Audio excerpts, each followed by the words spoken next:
Neighbours, everybody needs good neighbours with a little understanding. You can find the perfect blend. Neighbours should be there for one another.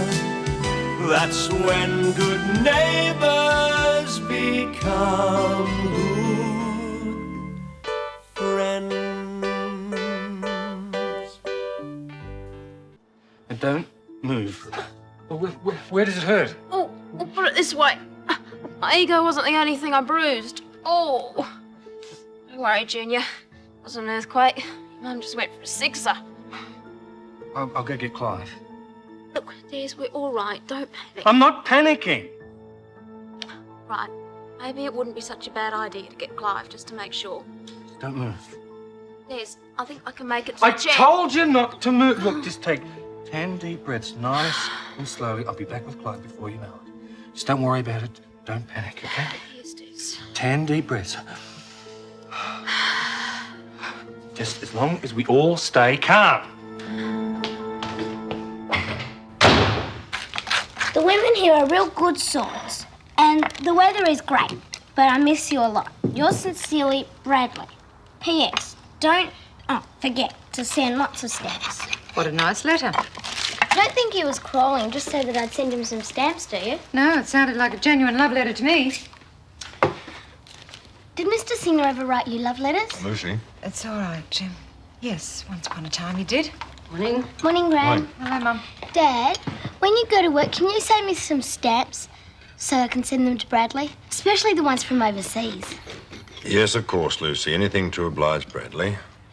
I read in a book once, the way to a man's heart is through his stomach.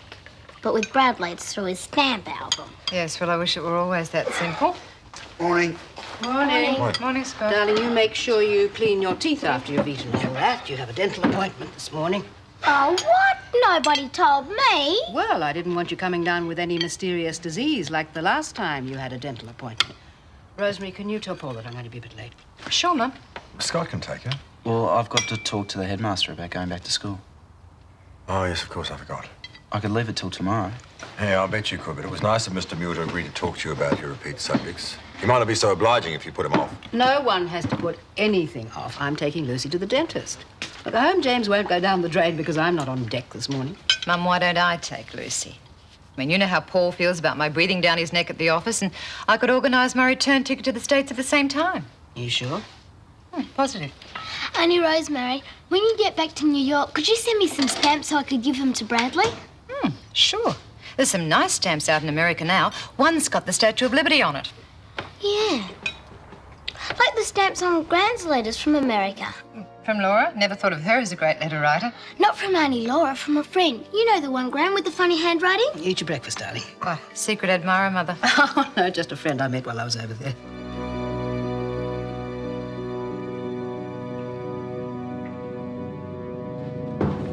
How is she, mate? What about the baby? They're both fine. Are you sure it was a pretty hard fall? Des, mate? I promise you, the worst Daphne can expect is a spectacular bruise on the part of it that connected with the floor. Daphne may be okay, but you look like you could use something to calm down. No, I'm fine, mate. Huh? And you should start taking better care of yourself, Mrs. Clarke. This time it was okay, but another fall. I know. I didn't mean to give you both such a scare. It won't happen again. Too right, it won't. You have my personal guarantee on that. Well, I hate to bring this up, but that's going to be rather difficult considering you're living at my house. Sorry, mate, you just lost the border. In that case, you can waive the customary fee for my services. Your moving out is enough. Your happiness is the most important thing. Now, wait a And minute. no arguments from the peanut gallery, and that goes for you too, Junior. Oh, he didn't say a word. Oh, you silly woman. You're worried sick. Oh, I said you were coping the worst of this pregnancy. Anything had happened to you or the baby, Well, it didn't, so let's not even think about it. I'm not going to let you out of my sight from now on. Do you think that's going a bit overboard? You're arguing again, Dav. Sorry, Des.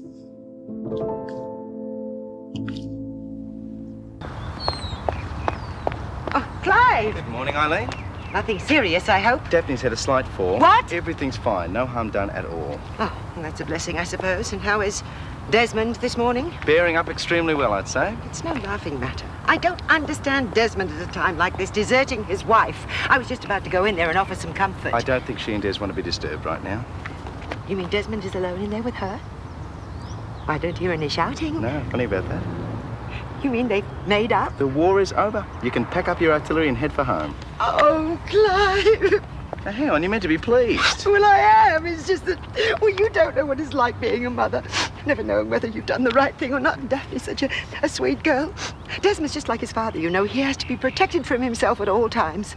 Maybe I should go in there, make sure they don't argue. Believe me, Eileen, arguing was the last thing they had on their minds when I left them.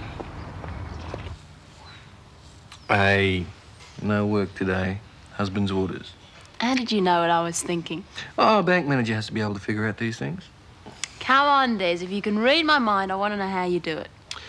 You're always worrying about forgetting to put your rings back on after you finish the washing up, right? Yeah?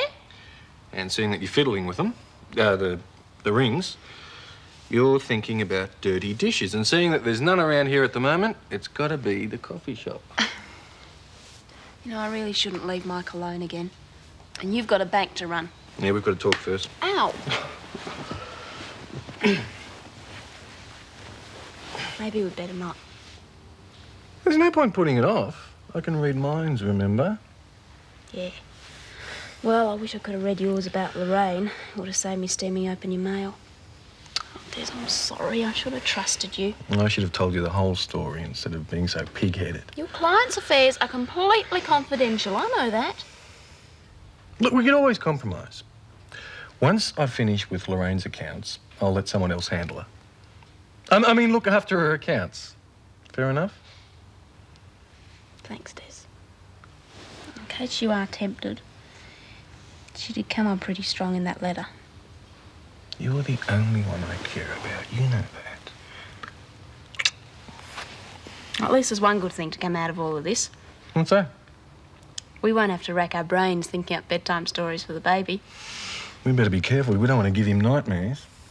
Her? Him. Him, her? Twins? One of each. So what time do you have to see Mr. Muir? Oh, about 12:30, his lunch hour. But he told me that I had to see the careers guidance counsellor first. It's going to take hours. Oh, won't be that bad, mate.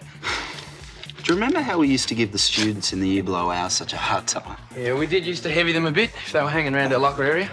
And always kicked them out of the sunniest part of the library and pushed in front of them in the canteen queue. Yeah. Well, when I go back to school, they're all going to be in the same classes, aren't they? You think they're going to give you a hard time? Look, why don't you talk to Mr. Muir about it? Maybe he'll be able to help. Not exactly his favourite student.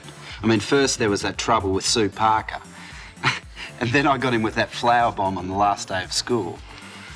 I'll tell you what, mate. If I hadn't promised Dad, there would be no way I'd be going back to school this year. Well, what else would you be doing? Writing some more sensational stories for the local newspaper? Ah, rub it in, why don't you? Well, you nearly lost a few mates over that one, didn't you? Including me. Yeah, well, you'll find plenty of new mates at uni anyhow. Oh, cheer up. You'll be at uni next year. Besides, I'll still be living in Ramsay Street, so we can still muck around together. You. Hi, Mrs. Clarke. Young man, have you paid for your coffee? He's all right. If he's capable of smutty journalism, he's capable of walking out without paying. Give it a rest, Mrs. Clarke. And what are you after? Scandal for your next story? Who's your next victim? There won't be any more stories. Very glad to hear that. And should you decide to ever write a story about me, young man, think twice, for I would not hesitate to sue your father for every cent he's worth. Scott won't have much time to write stories this year, Mrs. Clarke. He's going back to school. Didn't do him much good last year, did it? Look, I'm really sorry about Des and Daphne. Now, that particular problem seems to have taken care of itself, I'm glad to say. You mean they've made up? Oh, Clive seems to think so. Desmond is with Daphne right now. Oh, that is fantastic. Yes, well, I'll believe it when I see it with my own eyes. Maybe I should ring them, just to make sure. No, I wouldn't bother them. No, I really should call No, they'll my... be all right. Listen, I'll tell you what. I'm glad you've dropped in, Mrs. Clarke, because, well, Daphne has put seafood pasta on the menu, and I don't know how to make it. And, well, seeing that, well, her and Des are going to be tied up for a while, then... All right. I've got a couple of spare hours. Come on, follow me. You know, I really think I should have taken you straight back to school, young lady. Oh, but my mouth hurts. And Dad said he'd come home at lunchtime to see how I was. Well, it'll have to be a late lunch then. Remember what the dentist said?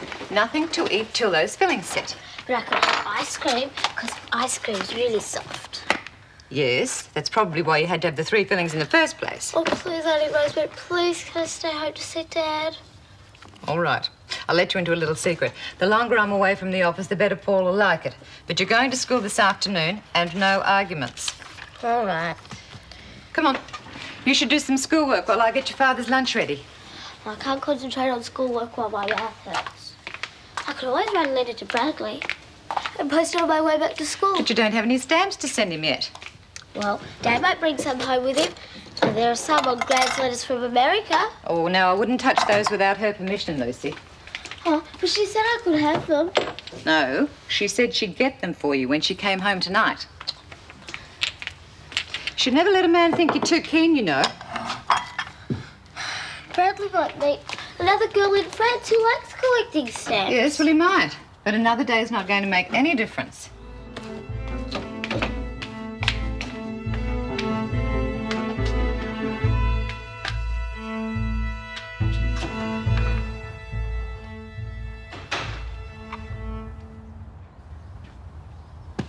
Ta-dum.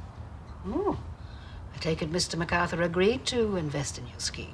Not only that, he was so impressed with it that he decided to give me a very handsome advance. And I did it without Rosemary's help. Now, if that can't convince her that I can run the Australian end of the Daniels Corporation without her watching every move that I make, then I give up. Paul, I know she's been very tense since she arrived, but try not to lose sight of the reason for it. Tense? Gran, she's been downright impossible. Tell you what, I wouldn't want to be in the other woman's shoes if she ever finds out who she is. Nor would I. Gran, I know Rosemary's having a tough time of it at the moment. But underneath, she's as hard as nails, believe me.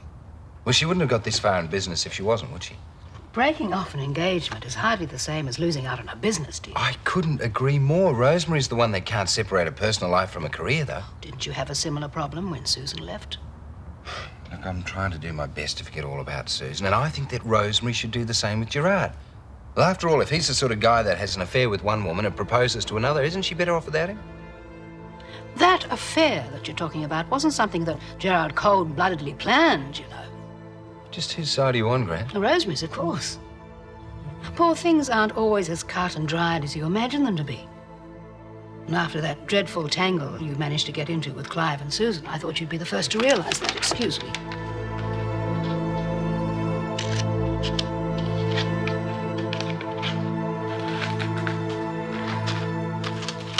Lucy, come and stir the soup for me, please. Lucy, didn't you hear what I said? All right, what have you got there, young lady?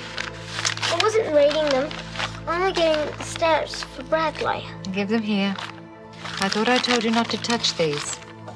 Now, how would you like it if I went through your special letters from Bradley? Go on. Off you go and stir the soup. I'll put these away, then I'll come and make the toast.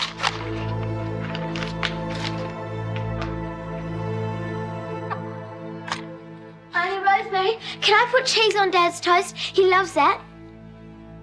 Auntie Rosemary? Yes, Lucy, do what you like.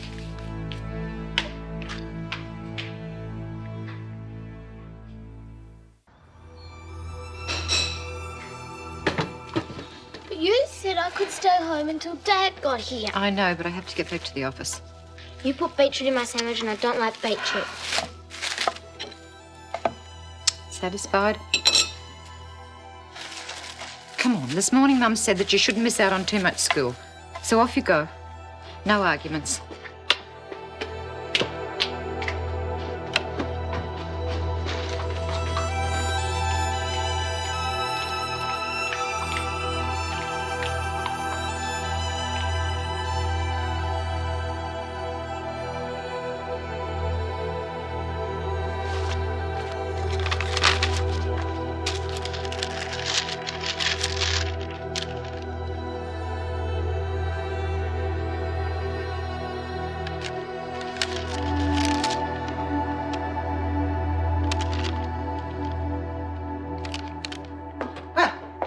That's all the sandwich is done.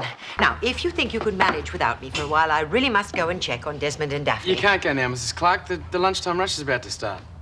You seem to be coping very well, Michael. The school crowd will be in at any tick of the clock. Well, that's all the more reason for me to leave while I'm still in one piece. You can help him, Clive. I do have a surgery to run, you know. Well, then I suggest you run it, instead of conspiring with Michael to keep me from my family. We're not conspiring. Michael, I am not stupid. Every time I make arrangements to leave, you think up some other job to foist on me. Eileen, we just feel that this is a time when Des and Daphne need to be left alone. Clive, I am Desmond's mother. And as fond as I am of Daphne, she can be very argumentative. I am needed there to pour oil on troubled waters. Oil. Salad dressing. I've just remembered. I haven't made the salad dressing. Come on, Mrs. Clarke. What? You can help me do this. Oh, Desmond! Is everything all right? You've been worried sick. Didn't Clive tell you we'd signed a truce? So everything is all right? Couldn't be better. Oh, and I couldn't be happier. Hi.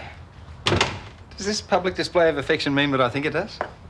Good on you. I can stand seeing somebody disgustingly happy today. Ah, well, there you go. Love always triumphs, as long as there's no one around to stand in its way. I gotta go. I'll catch you later. Guess that means he still hates my guts. He just hasn't had time to get over Susan yet. Yeah, well, I know how he feels. Anyway, can a guy get a sandwich around here, or has today been declared a public holiday because of this armistice? What'll it be? Ham and salad. I'll get it, Daphne. And you should be resting. That's what I've been trying to tell her. Huh? Oh, I had a fall. Right on the... But Clive said it won't harm me or the baby. Oh, God. That'll be $1.80, Paul. Shall I put it on your account? Yeah, thanks. Well, Scott's been pretty down in the dumps about you two splitting up since that story. He's going to be wrapped. I hope your father intends to see Scott writes no more of those little stories. There's nothing to worry about there. I think he's learned his lesson this time. Well, hello, Scoot. G'day, Sue. This is the last place I expect to find a hotshot journalist like you. What's the matter, run out of ideas in Ramsay Street? Rack off, Parker. Bad luck you have to repeat your final year. Who told you? Oh, I just heard. Not all the gossip makes it to the local paper, you know. Gee, I'm glad I'm not you. Not as glad as I am. Why don't you take a hike, Sue? Got to see Mr. Muir in a few minutes. Well, I'll just pop in and see him first. He promised to write me a reference for the Pacific Bank training course. I want to work in the Erinsborough branch if I can. Remind me to transfer my account. That's not a very nice thing to say, Scott. You can't really afford any more enemies. What with the whole of Ramsay Street giving you the cold shoulder? Must be awful. Well, you ought to know. I mean, we voted you the most unpopular student last year, didn't we? You still think you're the greatest. Well, don't you get too big for your boots. I've still got plenty of friends at school. Might just pop in a word. Make sure they give you a proper back-to-school welcome.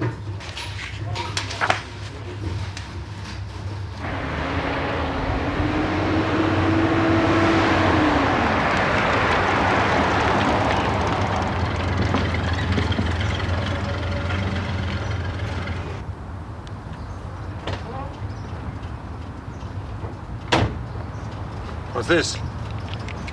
A sit-in demonstration against the inhumanity of dentists. Well, I've got 3 fillings, and Auntie Rosemary told me to go to school. Only I didn't because you said you'd be at home at lunchtime to see me. Well, you could have waited inside. No, I couldn't. Auntie Rosemary was really mad at me. Do you know why? Come on, Luz, what have you been up to? Well, I was cutting the stamps off Gran's letters from America, and she saw me. And then she got really mad at me and started yelling at me when I said I didn't want beetroot in my sandwich. Well, I think you better go to school, darling. Do you drive me? You can find your own way there. This time I found out what's upsetting Rosemary, don't you? Bye, Dad. Bye, Dad.